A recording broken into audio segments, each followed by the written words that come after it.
Mrs. Ghandi, how tense is the situation on your frontiers with Pakistan? It's very serious indeed. The two armies are confronting each other. And of course, shelling has been going on for quite some time, even before I left. Do you really think it's possible that Pakistan would attack India with their present internal situations? Well, when there is the sort of chaos which they obviously have, they may take desperate action and feel that an external enemy might unite some of the people there. What about you? Is there a situation in which you might attack Pakistan? Well, I hope not. India has always tried to be on the side of peace and negotiations and so on. But of course we can't endanger our security in any way. Do you frankly expect to see war with Pakistan soon? It does look to many people as if it's inevitable. I don't think one can really give an answer to a question of this kind. But as I said, we are trying everything possible to prevent it. Why have you not felt able to agree, as the Pakistani president has, and he suggested it, that you should withdraw some troops from your frontiers? Pakistan, as I moved its troops forward a considerable time before we did. Now, while they were there on our border, nobody raised any question that this would be endangers peace, it endangers our country. Now, when we felt compelled to, in the interest of our defense, the whole world seems to have woken up. Now, it seems a very unrealistic situation to me.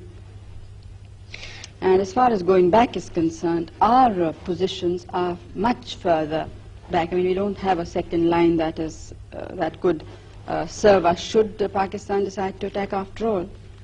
So it would not be, I don't think I would be doing my duty to the country and to the people if we would agree. And one thing you must remember is that we have never attacked anybody, but we have been attacked 3 times. But do you support the Bangladesh guerrillas? Do you support a separate state in East Pakistan?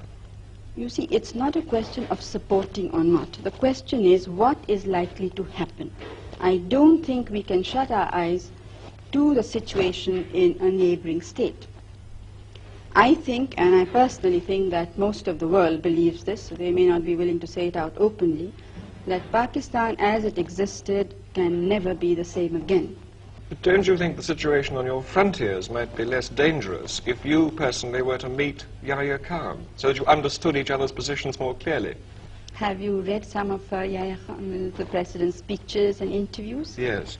Well, and do you still think it would serve a useful purpose?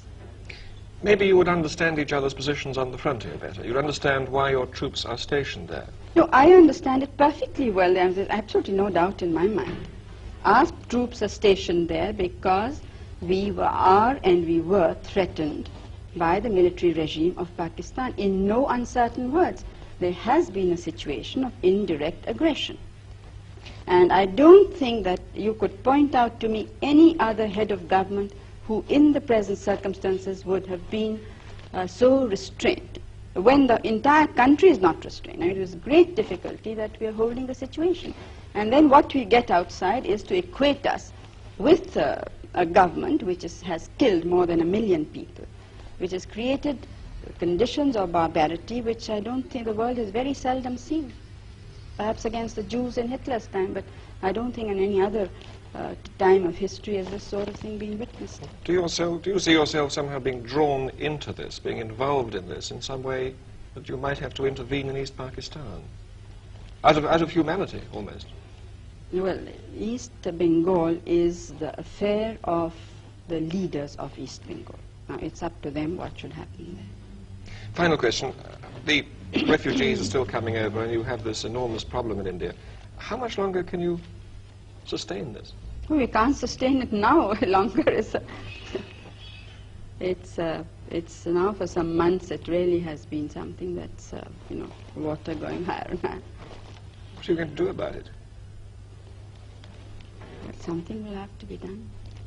Well, one thing I must say, that I'm absolutely determined that all the refugees of all religions must go back We are not going to absorb them in our population. Would you, if necessary, put them back by force? Well, I'm not jumping bridges before I come to them, but I'm only sure of this, that they have to go back.